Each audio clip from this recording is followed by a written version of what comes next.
Okay, so now code में आते हैं और टेबल को क्रिएट करेंगे। ठीक है, सबसे पहले मुझे मॉडल क्लास क्रिएट करना है। तो मॉडल क्लास क्रिएट करने के लिए मैं फोल्डर पर क्लिक करूँगा जावा क्लास पे। तो क्लास क्रिएट करना है मुझे, तो उसका नाम हमने रखना है quiz result. Okay, quiz result. Now create हो गया क्लास। यहाँ पर जो फील्ड्स हमको ऐड करनी है, जैसे कि हमने डेटाबेस में भी डिस्कस किया, हमको कौन कौन सी फील्ड्स यहाँ पे रखनी है। तो क्विज रिज़ल्ट में आप जाओगे तो यहाँ पर आप देखेंगे कि हमने 3 कॉलम क्रिएट किए हैं, आईडी के लिए, स्टूडेंट, राइट आंसर, डेट और डेट टाइम। ठीक है, तो ये हम क्रिएट कर लेते हैं फटाफट यहाँ पे। ठीक है, तो मैं वीडियो को यहाँ पे स्किप कर रहा हूँ, आप इसको आसानी से क्रिएट कर सकते हैं।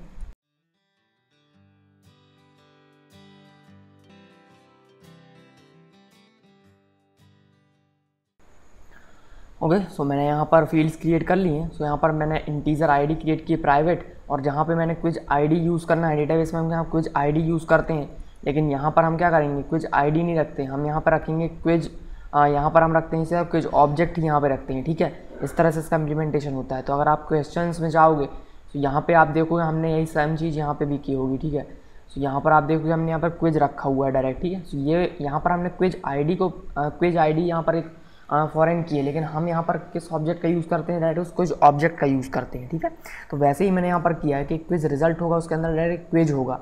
तो मैंने यहाँ पर क्विज क्रिएट किया, वैसे हमको स्टूडेंट यहाँ पर क्रिएट किया, लेकिन टेबल में होगा स्टूडेंट आईडी और क्विज आईडी। ठीक है, तो इसके लिए मैं गेटर सेटर यहाँ पे क्रिएट कर लेता हूँ। अल्ट इंसर्ट क्लिक करेंगे और कहेंगे गेटर। सो सेलेक्ट ऑल, सारे फील्ड्स के लिए हमने गेटर क्रिएट कर दिया। नाउ सेटर क्रिएट कर लेते हैं, सेलेक्ट ऑल, तो सबके लिए हमने सेटर क्रिएट कर लिया। नाउ कंस्ट्रक्टर क्रिएट कर लेते हैं, तो कंस्ट्रक्टर और सेलेक्ट ऑल, देन कंस्ट्रक्टर हमने यहाँ पर क्रिएट कर लिया। नाउ एक और कंस्ट्रक्टर यहाँ पर हमको क्रिएट करना है। सो हमने क्या, कंस्ट्रक्टर आईडी को छोड़ के बाकी सब के लिए हमको क्रिएट करना है। सो मैंने सेलेक्ट कर लिया। ठीक है, नाउ यहाँ पर आप देखोगे जो टाइम स्टाम्प है वो करंट टाइम स्टाम्प रहेगा, तो इसमें मैं टाइम स्टाम्प पास नहीं भी करूँगा तो भी मेरा काम हो जाएगा। तो मैं टाइम स्टाम्प को यहाँ से रिमूव कर देता हूँ। ठीक है, और यहाँ से भी मैं टाइम स्टाम्प को रिमूव कर देता हूँ। ठीक है, पैरामीटर में टाइम स्टाम्प पास करने की ज़रूरत नहीं है, क्योंकि ये तो करंट रहेगा। तो मैं इसको डिफ़ॉल्ट वैल्यू, हमेशा कंस्ट्रक्टर, कोई भी कंस्ट्रक्टर रन हो, टाइम स्टाम्प की एक ही वैल्यू रहेगी, करंट वैल्यू। ठीक है, तो मैं यहाँ पर एक इनिशियलाइजेशन ब्लॉक क्रिएट कर देता हूँ, जो कि कोई भी कंस्ट्रक्टर कॉल हो, ये ब्लॉक तो कॉल होना ही है। ठीक है, तो यहाँ आप देख रहे हैं इनिशियलाइजेशन का ब्लॉक का यूज़ मैं यहाँ पे किस तरह से कर रहा हूँ। ठीक है, सो मैं टाइम स्टाम्प को डिफ़ॉल्ट वैल्यू दूंगा। सो मैंने यहाँ पर कहा टाइम स्टाम्प मेरे पास। ठीक है, तो टाइम स्टाम्प को मैं इनिशियलाइज़ कैसे करूँगा, तो वापस आते हैं डॉक्यूमेंटेशन, एक बार फॉलो करेंगे। ठीक है, तो मैंने डॉक्यूमेंटेशन ओपन किया है, यहाँ पे मैं टाइम स्टाम्प को सर्च करूँगा। मैंने यहाँ पर कहा टाइम स्टाम्प, सो ये आ चुका है हमारे पास टाइम स्टाम्प, जो कि है java.sql में टाइम स्टाम्प। टाइम स्टाम्प का ऑब्जेक्ट कैसे बनाऊंगा, मैं यहाँ पर लॉन्ग में टाइम की वैल्यू दूंगा। ठीक है, तो मैं टाइम का वैल्यू यहाँ पे पास करूँगा। सो चलते हैं यहाँ पर, जो टाइम में आपको देखना लॉन्ग वैल्यू पास करना है टाइम, तो मैं ये टाइम कैसे एक्सेस कर सकता हूँ। सो मैं आपको लेके चलता हूँ डेट में। ठीक है, डेट क्लास में। सो यहाँ पर आप देखोगे util.date में मैं डेट का जो डिफ़ॉल्ट कंस्ट्रक्टर है वो कॉल करता हूँ यहाँ पे। सो मुझे करंट डेट का जो ऑब्जेक्ट है वो मिल जाता है। नाउ मैं इस पर गेट डेट और गेट टाइम कॉल कर सकता हूँ, तो गेट टाइम में मुझे लॉन्ग वैल्यू मिलती है। तो इस तरह से मैं टाइम को एक्सेस कर सकता हूँ। तो इनिशियलाइजेशन ब्लॉक में मैं इस टाइम स्टाम्प को इनिशियलाइज करूँगा यूजिंग डेट ऑब्जेक्ट। तो मैंने यहाँ पर कहा न्यू टाइम स्टाम्प। ओके, मैंने यहाँ पर कहा न्यू टाइम स्टाम्प, और इसको मुझे लॉन्ग वैल्यू पास करनी है जो कि टाइम को रिप्रेजेंट करता है। तो मैंने यहाँ पर कहा न्यू डेट। ओके, सो डेट कहाँ वाला है, यहाँ पर आपको देखना है न्यू डेट SQL और यूटिल, तो मैंने कहा यूटिल वाला है, एंड देन मैंने यहाँ पर कहा गेट टाइम, तो ये मुझे लॉन्ग वैल्यू रिटर्न करता है। इस तरह से मैंने टाइम स्टाम्प को इनिशियलाइज़ किया। ठीक है, तो मैंने इंस्टेंस इनिशियलाइजेशन ब्लॉक क्यों यूज़ किया है, ताकि मैं कोई भी कंस्ट्रक्टर कॉल करूँ टाइम स्टाम्प इनिशियलाइज हो जाए। तो इस वैल्यू को मैं हर एक कंस्ट्रक्टर में ला लिख के मैंने इनिशियलाइजेशन ब्लॉक में लिखा, क्योंकि ये हर एक कंस्ट्रक्टर कॉल होने पर ये इनिशियलाइजेशन ब्लॉक चलता ही चलता है। ठीक है, तो मैंने इस तरह इसका यूज़ किया हुआ है इनिशियलाइजेशन ब्लॉक का। परफेक्ट है। ना एक डिफ़ॉल्ट कंस्ट्रक्टर क्रिएट कर देते हैं जिसकी हमें ज़रूरत पड़ सकती है। ठीक है, तो मैंने यहाँ पर कहा कंट्रोल इंसर्ट कंस्ट्रक्टर, किसी को भी सेलेक्ट नहीं करना है, सेलेक्ट नन पे क्लिक करेंगे, डिफ़ॉल्ट कंस्ट्रक्टर क्रिएट हो गया। ठीक है, ना टेबल क्रिएट करने के लिए यहाँ पे एक मेथड क्रिएट कर लेते हैं। तो मैंने यहाँ पर कहा पब्लिक वॉइड सेव, मैं इसको स्टैटिक मार्क कर देता हूँ क्योंकि मैं इसे बिना ऑब्जेक्ट के कॉल करना चाहता हूँ। ठीक है, तो मैं जो क्रिएट टेबल का जो कोड है वो मैं questions.java से उठा लेता हूँ। ठीक है, तो मेरा यहाँ पर टाइम बच जाएगा। तो यहाँ पर आते हैं, जो क्रिएट टेबल में जो भी कोड लिखा हुआ मैं इसको यहाँ से पूरा ये मेथड ही यहाँ से मैं कॉपी कर लेता हूँ। ठीक है, सो मैंने इसको कॉपी किया है, वापस आएंगे क्विज रिजल्ट में और यहाँ पे मैं इसको यहाँ पे पेस्ट कर देता हूँ। ठीक है, सारी चीज़ें हमने इंपोर्ट कर ली हैं, सेव करेंगे इसको, वापस आएंगे हम test.java में। तो यहाँ पे मैंने जो क्वेरी लिख के रखी हुई है मैं इसको यहाँ से उठा लेता हूँ, मैंने इसको कट किया और वापस आएंगे क्विज रिजल्ट में। ठीक है, सो ये जो क्वेरी है मैं उसको यहाँ पर पेस्ट कर लेता हूँ। ठीक है। तो ये जो भी कमेंट्स हैं इनको मुझे रिमूव करना होगा, ओके, इस तरह से। सो मैंने कमेंट्स को रिमूव कर दिया। नाउ ये टेबल क्रिएट करने का जो भी क्वेरी है वो यहाँ पे है। सो मैं इसको यहाँ पे रॉ क्वेरी क्रिएट करूँगा और जो भी कॉलम नेम्स हैं इन कॉलम नेम्स को मैं कांस्टेंट से रिप्लेस करूँगा, ठीक है। जैसा कि हम पिछले वीडियोस में करते आए हैं मैं वैसा ही इसको कर रहा हूँ। तो उसमें मैं यहाँ पर टाइप करके टाइम वेस्ट नहीं करना चाहता हूँ आपका, तो मैं यहाँ पर वीडियो को स्किप करता हूँ और मैं इसको रिप्लेस कर लेता हूँ, ठीक है। इसको रिप्लेस करने के बाद कांस्टेंट से मैं आपको इसको एक बार एक्सप्लेन कर दूँगा, ओके। सो मैंने यहाँ पर स्पेसिफायर का यूज़ करके इसको कांस्टेंट से रिप्लेस कर दिया है, ठीक है। सो अब मैं इसको कैसे रीड करूँगा, तो परसेंटेज से आप इसको रिप्लेस करोगे तो इस तरह से ये कैसे हम इसको रीड करेंगे। क्रिएट टेबल, मैंने यहाँ पर कहा मेटा डेटा और टेबल नेम मतलब करेंट टेबल नेम, तो क्रिएट टेबल क्विज टेबल जो भी हमारी वो, इसके अंदर का quiz ID not null primary key, okay. So यहाँ पर मैंने जो क्विज टेबल क्रिएट किया हुआ है क्विज आईडी, इसकी जगह पे मुझको यूज़ करना है जो करंट आईडी है वो यूज़ करना है, ठीक है। तो यहाँ पर मुझसे मिस्टेक हो गई है आईडी, ठीक है, परफेक्ट है। नाउ अब मैंने यहाँ पर क्या किया, इसके बाद स्टूडेंट आईडी के लिए क्रिएट किया, फिर राइट आंसर्स के लिए क्रिएट किया है और यहाँ पर मैंने टाइम स्टाम्प के लिए क्रिएट किया है, देन क्विज आईडी के लिए क्रिएट किया, ठीक है। सो मेरे टेबल में कितने कॉलम्स है टोटल, यहाँ पर आप देखेंगे 1 2 3 4 5 कॉलम्स है, ठीक है। और यहाँ पर मैंने कितने क्रिएट किए हुए हैं, ओके, तो ये 1 2 3 एंड 4 एंड ये 5 कॉलम्स यहाँ पे क्रिएट किए हुए हैं, ठीक है। तो फर्स्ट ये टेबल नेम के लिए यहाँ पर फिर मैंने क्या प्राइमरी की क्रिएट किया, इसके बाद मैंने कहा स्टूडेंट आईडी, इसके बाद मैंने कहा राइट आंसर्स, ओके। सो यहाँ पे आप देखो थोड़ा सा मिस्टेक हो गया है, सो मैं इसको यहाँ से रिमूव कर देता हूँ, कट किया मैंने इसको, यहाँ पर मैं इसको पेस्ट करूँगा। सो स्टूडेंट आईडी के लिए हो गया, क्विज आईडी के लिए हो गया, देन राइट आंसर के इंटीजर वैल्यू हो गया, देन टाइम स्टाम्प हो गया, परफेक्ट है। सो नाउ ये परफेक्ट है, ठीक है। सो नाउ इसको एक बार हम रन करके देखते हैं, ठीक है। तो मैंने यहाँ पर क्वेरी लिखा और बाकी जो स्टेप्स थे वो तो हम हमेशा रिपीट करते आए हैं, तो एक्सप्लेन करने की मुझे ज़रूरत नहीं है, ठीक है। ये मैंने लोड किया ड्राइवर, प्रिपेयर किया स्टेटमेंट और इसको एग्जीक्यूट कर दिया, सिंपल है। तो वापस आते हैं test.java में और यहाँ से मैं कॉल करता हूँ जो मेथड है उसको, ठीक है। तो यहाँ से मैं क्या करूँगा, क्विज रिजल्ट डॉट, मैंने यहाँ पर कहा क्रिएट टेबल को मैं कॉल करूँगा, अगर सक्सेसफुली क्रिएट हो जाएगा तो टेबल यहाँ पर बन जाएगा, ठीक है। तो अभी डेटाबेस में कोई भी टेबल नहीं है, ठीक है। सो मैं इसको रन करके आपको दिखाता हूँ, यहाँ से मैं चेंज करूँगा टेस्ट और यहाँ पे मैंने इसको रन किया, एप्लीकेशन रन हुआ। सो यहाँ पर आया फिनिश्ड हो चुकी है ये क्वेरी, कोई भी एरर वगैरह नहीं आया है, ठीक है। सो मैंने इसको कॉल किया क्रिएट टेबल को, यहाँ पर आया हम क्रिएट टेबल को मैंने कॉल किया और यहाँ पर मैंने प्रिंट किया है। तो इसका मतलब क्या है, ये भी नहीं चला, ये भी नहीं चला, तो फिर क्या मेथड कॉल नहीं हुई है, ठीक है। एक बार चेक कर लेते हैं, मेथड तो कॉल हुई है, क्वेरी भी प्रिंट करना था मुझे, शायद मैंने कोई और test.java चला दिया है, ठीक है। तो मैं इस test.java में आता हूँ और उसको यहाँ पे राइट क्लिक करके इसको मैं रन करता हूँ, ठीक है। रन किया तो ये क्वेरी प्रिंट हो चुकी है और यहाँ पर आया है मिसिंग और अननोन कॉलम क्विजेस, ठीक है। तो क्विजेस यहाँ पे कोई कॉलम नहीं है ये कह रहा है। सो एक बार क्वेरी को रीड करते हैं। सो क्विज रिजल्ट्स मैंने क्रिएट किया, ID not int primary, not int not null primary key, student ID not null, ठीक है। क्विज आईडी मैंने नॉट नल क्रिएट किया, right answers int not null, ठीक है। Date time stamp not null. Foreign key मैंने क्या किया, quizzes को बनाया है, लेकिन इस टेबल में कोई क्विजेस नहीं है, ठीक है, इसलिए यहाँ पर एरर आया हुआ है। ओके, सो कोई प्रॉब्लम नहीं है इसमें, देखो मैंने यहाँ पर भी गलतियाँ की हुई हैं थोड़ी सी, ठीक है। तो उसको हम चेंज कर देते हैं, कोई दिक्कत नहीं है। वापस आते हैं और यहाँ पर मैंने क्या किया है, सो मैं लास्ट से एक बार चेक करता हूँ। मैंने यहाँ पर स्टूडेंट का आईडी पास किया है, जो कि स्टूडेंट का आईडी यहाँ पर आएगा, ठीक है, ये तो बिल्कुल सही है। इसके बाद टेबल नेम आएगा जो कि यहाँ पर आएगा टेबल नेम, तो मैंने इसको चेंज नहीं किया, स्पेसिफायर से रिमूव नहीं किया हुआ है और मैंने इसको भी चेंज नहीं किया, तो ये यहाँ पर मैंने मिस्टेक की हुई है, ठीक है। सो परसेंटेज से मैंने इसको रिमूव किया ना यहाँ पर। ओके, सो यहाँ पर भी मुझे ये चीज़ करनी है। तो अब यहाँ पर आईडी आएगा, देन यहाँ पर स्टूडेंट का टेबल नेम आएगा, देन स्टूडेंट आईडी इसी क्लास का आएगा, तो ये यहाँ पर आ जाएगा। सो क्विज आईडी का क्विज आईडी यहाँ पर आएगा और जो क्विज आईडी का टेबल नेम है क्विज टेबल यहाँ आएगा, एंड देन यहाँ पर क्विज आईडी आ गया, ठीक है। क्विज आईडी आ गया, क्विज का टेबल नेम आ गया, ठीक है। टाइम स्टाम्प है, लेकिन यहाँ पे ये इसके लिए मैंने वैल्यू मिसिंग है। तो यहाँ पे मैं क्या करूँगा, जो हमारा करंट क्लास का जो मेटा डेटा है, इसका जो स्टूडेंट आईडी है वो मुझे यहाँ पे पास करना है।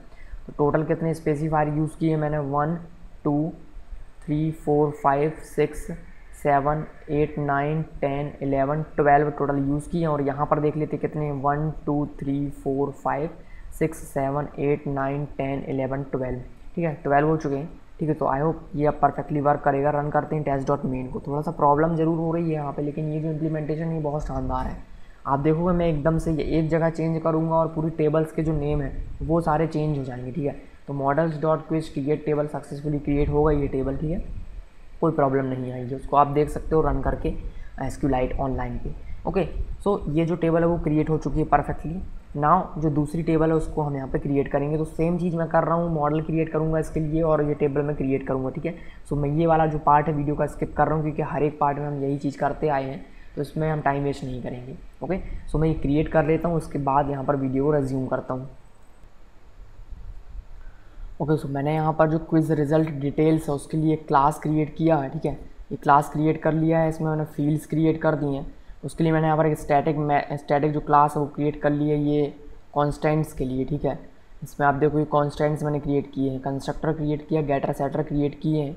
इसके बाद क्रिएट टेबल मेथड ही क्रिएट किया। तो बहुत आसान है, हम हमेशा से करते आए हैं, 3-4 क्लासेस हमने क्रिएट की और ये सारा जो करते आए हैं। तो आप आई होप इसको आप समझ सकते हैं। प्रॉब्लम होती है तो आप मुझे सोशल मीडिया पे मुझसे कनेक्ट होकर आप कोई भी डाउट मुझसे क्लियर कर सकते हैं, इंस्टाग्राम पे आप कनेक्ट हो सकते हैं। ओके, सो यहाँ पर सिंपली मैंने मेथड जो भी थी वो जो क्वेरी थी वो लिखी है और क्वेरी की जो वैल्यूज़ थी उनको मैंने रिप्लेस किया हुआ है कांस्टेंट से। सिंपल है, ठीक है। सो वही सेम यहाँ पर मैंने क्वेरी को फायर किया है, ठीक है। सो सेव किया मैंने और वापस आते हैं टेस्ट डॉट जावा और यहाँ से हम इसको रन करके देखते हैं कि वो सक्सेसफुली जो क्वेरी है वो रन हो रही है कि नहीं। सो यहाँ पर हमने कहा quiz results details dot create table, run करेंगे इसको। मैंने किया रन टेस्ट डॉट मेन, ठीक है।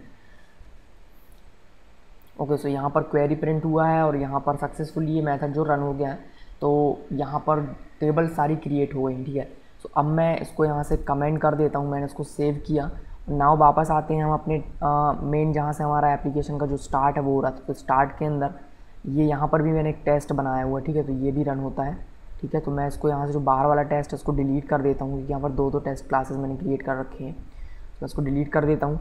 नाउ स्टार्टअप जहाँ से हमने किया हुआ है तो यहाँ पे हम क्या कर रहे हैं, टेबल्स को क्रिएट कर रहे हैं, ठीक है। तो टेबल क्रिएट कर रहा हूँ तो यहाँ पे मैं इन दोनों को पेस्ट कर देता हूँ, ठीक है। ओके, तो क्विज रिजल्ट के लिए हमने क्रिएट किया और इसके पहले मुझे क्या करना है, quiz result dot create table भी कॉल करना है, ठीक है। परफेक्ट है, सेव करेंगे इसको। नाउ यहाँ पर हमने क्रिएट टेबल पहले कॉल किया, वो सारी टेबल्स क्रिएट हो जाती हैं इससे, ठीक है। सो अब मैं क्या कर लेता हूँ, यहाँ पे जो डेटा है ना पूरा उसको मैं डिलीट कर देता हूँ, ठीक है। सो मैं जो क्विज डॉट डी इसको मैंने डिलीट कर दिया यहाँ से, ठीक है। सो मैंने इसको डिलीट कर दिया। नाउ वापस आते हैं क्वेश्चंस में और यहाँ पर हम देख लेते हैं एक बार जो हमारा मेटा डेटा है। अब आप देखोगे कि मैं ये जो मेटा डेटा मैंने क्रिएट किया इसका क्या फ़ायदा है। सो अभी आप देखो यहाँ पर टेबल का नाम क्या है, क्वेश्चंस है, ठीक है। तो मैं इसको कैपिटल में कर देता हूँ क्वेश्चंस, ठीक है। तो अब आप देखोगे जहाँ जहाँ मैंने इस टेबल का यूज़ किया वहाँ वहाँ सब कुछ चेंज हो जाएगा।